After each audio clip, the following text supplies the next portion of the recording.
പത്തനാപുരത്ത് ഒരു സ്കൂൾ മാഷിൻ്റെ മകനായിട്ടായിരുന്നു ജനിച്ചത്. 6 മക്കളിൽ നാലാമത്തെ ആൾ. അതെ.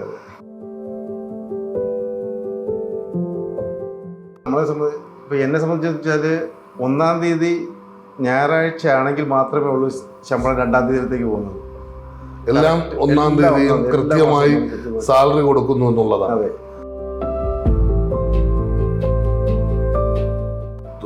100% നമുക്ക് സപ്പോർട്ട് തന്ന നമ്മുടെ ഉമ്മ താങ്കളുടെ ജീവിതത്തിൽ എത്രത്തോളം സ്വാധീനിച്ചിട്ടുണ്ട്? എനിക്കൊന്നൊരു 2 വർഷം മുമ്പ് വെക്കേഷൻ പോയപ്പോഴും ഞാൻ ഉമ്മാനത്ത് പറഞ്ഞാൽ എനിക്ക് വാരി തരാണ്.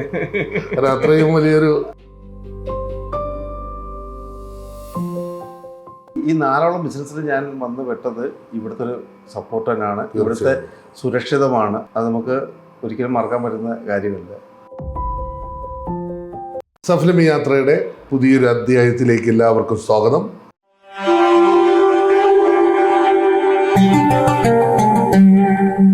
പ്രവാസി മലയാളികളുടെ ജീവിത അനുഭവങ്ങളുടെ കഥ പറയുന്ന ഈ പ്രോഗ്രാമിൽ ഒട്ടനവധി പേരാണ് കഴിഞ്ഞ എപ്പിസോഡുകളിലൂടെ കടന്നു വന്നത്. ഓരോ പ്രവാസികൾക്കും അവരുടെ ജീവിത അനുഭവങ്ങൾ എന്ന് പറയുന്നത് വലിയൊരു കഥയാണ്.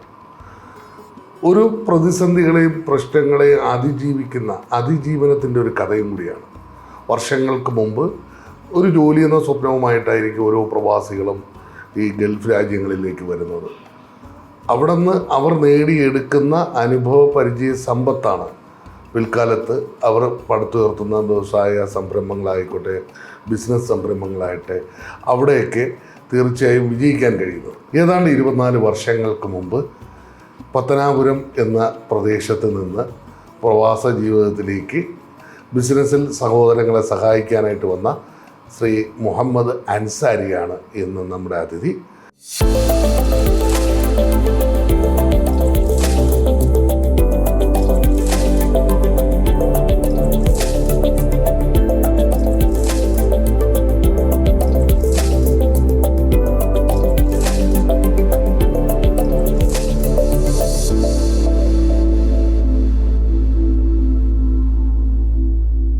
അദ്ദേഹത്തിൻ്റെ 24 വർഷത്തെ പ്രവാസ ജീവിതം നമുക്ക് ചോദിച്ചറിയാം.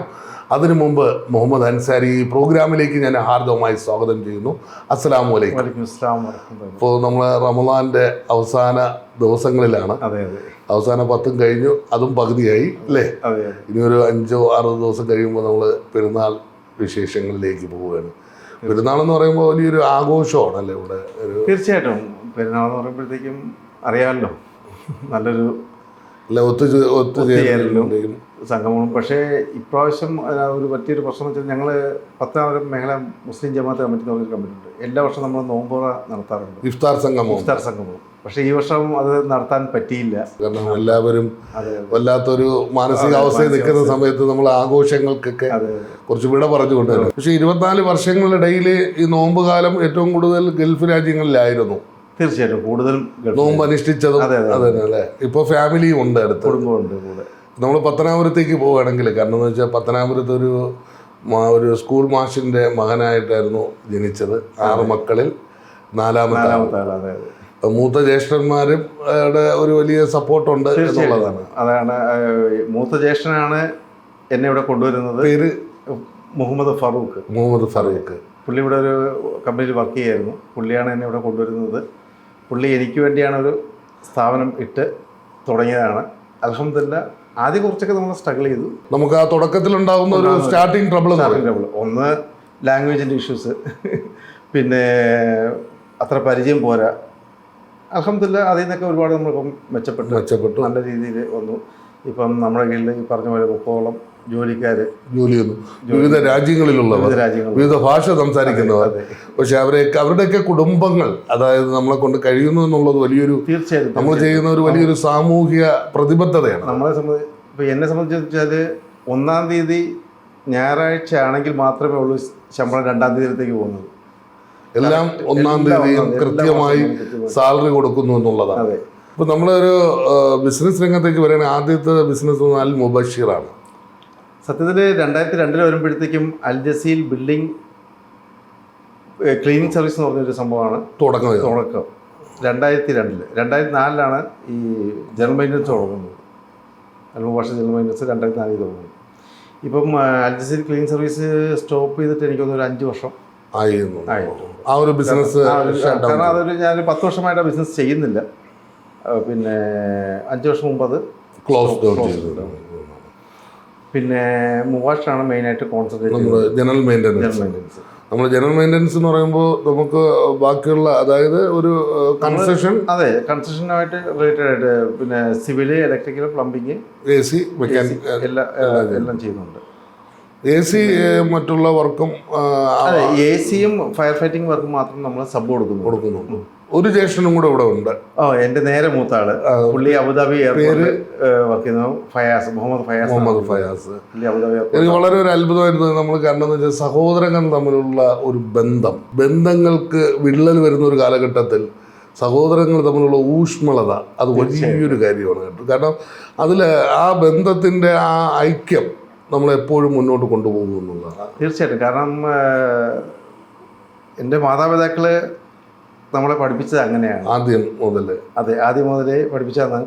ഇന്നും എന്ത് കാര്യം ഉണ്ടെങ്കിലും എനിക്കിപ്പോൾ സ്വന്തമായിട്ടൊരു തീരുമാനം എടുക്കാൻ പ്രാപ്തിയുള്ള ആളാണ്. എന്നാൽ പോലും നമ്മുടെ കുടുംബപരമായിട്ടൊരു കാര്യം ഉണ്ടെങ്കിൽ മൂത്ത ജ്യേഷ്ഠനുമായിട്ട് ആലോചിച്ചിട്ടേ അവിടുന്ന് ഒരു തീരുമാനം, അഭിപ്രായങ്ങൾ, കാര്യങ്ങളൊക്കെ ചോദിച്ചിട്ടേ നമ്മളത്. മൂത്ത ജ്യേഷ്ഠനെ സംബന്ധിച്ചിടത്തോളം ഇപ്പോൾ ഉപ്പാടെ സ്ഥാനത്താണ്. കാരണം നമ്മുടെ ജീവിതത്തിൽ ഏറ്റവും കൂടുതൽ സ്വാധീനിച്ച 2 വ്യക്തികൾ എന്ന് പറയുന്നത് ഉപ്പായും ഉമ്മായും തന്നെയാണ്. അതിൽ ശരിക്കും ഇപ്പോൾ ഒരു മേജർ റോൾ എന്ന് പറയുന്നത് ഉമ്മയാണ്. കാരണം ഉപ്പാടെ മരണശേഷം മക്കളെ ചേർത്ത് നിർത്താനും അവർക്ക് മുന്നോട്ട് പോകാനുള്ള ഒരു യാത്ര, അതായത് നമ്മുടെ മുന്നോട്ടുള്ള ഒരു പ്രയാണത്തിന് 100% നമുക്ക് സപ്പോർട്ട് തന്ന നമ്മുടെ ഉമ്മ താങ്കളുടെ ജീവിതത്തിൽ എത്രത്തോളം സ്വാധീനിച്ചിട്ടുണ്ട്? എത്രത്തോളം സ്വാധീനിച്ചിട്ടുണ്ടെന്ന് ചോദിച്ചാൽ അത് നമുക്കിങ്ങനെ പറഞ്ഞറിയിക്കാൻ പറയുന്നതിന് അപ്പുറമാണ്. ഈ എനിക്കൊന്നൊരു 2 വർഷം മുമ്പ് വെക്കേഷൻ പോയപ്പോഴും ഞാൻ ഉമ്മാട് പറഞ്ഞ് എനിക്ക് വാരിത്തരാണ്. അത്രയും വലിയൊരു ആ ഒരു ബന്ധമാണ്. ഉമ്മയുടെ വളരെ അടുത്ത പെറ്റുമാണ് അല്ലേ? ഇളയ മകൻ എന്നുള്ളൊരു പ്രത്യേക പരിഗണനയുണ്ട്. ഉണ്ട്. അപ്പോൾ ഇന്നും ആ ഒരു ഇത് അവർ ജീവിച്ചിരിക്കുമ്പോഴാണ് നമുക്ക് അതിൻ്റെ വില നമുക്ക് മനസ്സിലാക്കാൻ 100%. കാരണം ഇല്ലാതാവുമ്പോൾ നമുക്ക് ഉപ്പാടെ ആ വേദന, ആ ആബ്സെൻസ് നമ്മളെ ഒരുപാട് വേദനിപ്പിക്കുന്നുണ്ട് ഒരുപാട്. പക്ഷേ ഇതൊക്കെ നമ്മൾ ഈ ഒരു സമൂഹത്തിൻ്റെ ബന്ധങ്ങളുടെ വാല്യൂ ആണല്ലേ ഇന്ന്. തീർച്ചയായിട്ടും. ഇന്ന് ആ ഒരു കാലഘട്ടങ്ങളെല്ലാം പോയി. കാരണം ആ ഉപ്പായും ഉമ്മായും നമ്മളെ എങ്ങനെ ബഹുമാനിക്കണം, ജോലിക്കാരെ എങ്ങനെ കാണണം, നമ്മൾ ദാനധർമ്മങ്ങൾ എങ്ങനെ ചെയ്യണം, ഇതൊക്കെ പഠിപ്പിച്ചുകൊണ്ട് ആ ഒരു പാതയിലാണ് നമ്മൾ ഇന്നും. കാരണം മനുഷ്യ ബന്ധങ്ങളുടെ അല്ലെ സഹജീവികളുടെ ആ ഒരു വേദന അറിഞ്ഞ് ജീവിക്കാൻ നമ്മളെ പഠിപ്പിച്ചു എന്നുള്ളതാണ് നമ്മുടെ ജീവിതത്തിൻ്റെ ഏറ്റവും വലിയ കാര്യം. നമ്മുടെ ജീവിതത്തിന്റെ ഇന്ന് ഈ നിലയിലെത്തിയതിന്റെ കാരണങ്ങൾ അത് തന്നെയാണ്. അതിന്റെ ഏറ്റവും പ്രധാന കാരണങ്ങളിൽ ഒന്ന് അതാണ്. മൂത്ത ജ്യേഷ്ഠൻ ഫാറൂഖ് ഒരുപാട് സ്വാധീനിച്ചിട്ടുണ്ടല്ലേ? തീർച്ചയായിട്ടും. പുള്ളിയാണല്ലോ വഴികാട്ടി. തീർച്ചയായിട്ടും. കാരണം ഇന്നും എൻ്റെ 15ാമത്തെ വയസ്സില് ഉപ്പ മരിക്കുമ്പോൾ നമ്മളെ കൈപിടിച്ച് മുമ്പോട്ട് കൊണ്ടുപോയതിനകത്ത് മൂത്ത ജ്യേഷ്ഠനും പിന്നെ ഉമ്മാടേയും ഒരു ഇതുണ്ട്. ഞങ്ങളെ ഈ നിലയിൽ എത്തിച്ചത് അവർ രണ്ടുപേരുമാണ്. അതൊരിക്കലും ജീവിതത്തിൽ മറക്കാൻ പറ്റില്ല. ശരിക്കും ഞാൻ മൂത്ത ജ്യേഷ്ഠനായിട്ട് സംസാരിക്കാത്ത ദിവസങ്ങളില്ല. ഡെയിലി സംസാരിക്കും. സുഹൃത്തിനെ പോലെയാണ് അല്ലേ? സുഹൃത്തിനെ പോലെ. പക്ഷെ ബഹുമാനം ഉള്ളിൽ വെച്ചിട്ടാണ്. വിവാഹം കഴിച്ചത് എവിടെ നിന്നാണ്? വിവാഹം കൊല്ലം പള്ളിമുക്ക്. അതെ. വൈഫിന്റെ പേര് രഹനാസ്. എത്ര കുട്ടികളാണ്? 3 കുട്ടികൾ. മൂത്തത് ആസിഫ് മുഹമ്മദ് ആണ്. MBA കഴിഞ്ഞ്. അല്ല, MBA സെക്കൻഡ് ഇയർ. രണ്ടാമത്തെ ആള് ആരിഫ്, പുള്ളിയും MBA ഫസ്റ്റ് ഇയർ. പിന്നെ മൂന്നാമത്തെ ആള് 3rd സ്റ്റാൻഡേർഡിൽ പഠിക്കുന്നു. പേര് ആബിസ്. അവര് ശരിക്കും ഇവിടെ തന്നെയാണ് പഠിച്ചത്, ഇവിടെ അജ്മാനിൽ തന്നെ. അപ്പോൾ മൂത്ത മകൻ ഇടയ്ക്ക് ബിസിനസ്സിലേക്കും വരുന്നു. അവനെ വൈകുന്നേരങ്ങളിൽ വന്ന് എന്നെ സഹായിക്കാറുണ്ട്. ചില ദിവസങ്ങളിൽ ഞാനൊന്ന് റെസ്റ്റ് എടുത്താലും പുള്ളിയാണ് ഒന്ന് ഹാൻഡിൽ ചെയ്യുന്നത്. താങ്കളുടെ ജീവിതത്തിൽ എത്രത്തോളമാണ് ഈ രാജ്യവും ഇവിടുത്തെ ഭരണാധികാരികളും ഇവിടുത്തെ സ്വദേശികളും സ്വാധീനിച്ചിട്ടുള്ളത്? അതായത് ഇവിടെ നമ്മൾ ഈ നിലയിൽ, അതായത് ഞാൻ പറഞ്ഞില്ലേ, നമ്മൾ 0 തുടങ്ങി ഇപ്പം 4 ബിസിനസ്സോളം. അതായത് ഇതിനിടയ്ക്ക് ഞാൻ പറയാൻ പറ്റുപോയി വേറെ കൊണ്ടുണ്ട്. ഇപ്പോൾ റീസെൻ്റ്ലി ഒരു ഷെമൈൽ ഗവൺമെൻറ് സർവീസ് എന്ന് പറഞ്ഞൊരു വിസ പ്രോസസ്സിങ്ങും അങ്ങനെയുള്ള, അതായത് ഡോക്യുമെന്റ്സ്. അതെ, ബിസിനസ് സെറ്റപ്പ്. അങ്ങനെ വേണമെങ്കിൽ പറയാം അല്ലേ? അതെ. അതിനകത്തും ഇപ്പം റീസെൻ്റ്ലി പാർട്ണർഷിപ്പിലാണ് അത് ചേർന്നിട്ടുണ്ട്.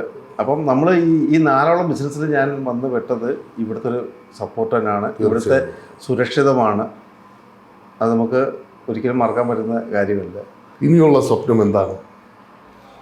ഇനിയുള്ള സ്വപ്നം മക്കള് ഒന്ന് മെച്ചുറായ ശേഷം പതുക്കെ അവരുടെ കയ്യിലോട്ട് ഹാൻഡ് ഓവർ ചെയ്യണം.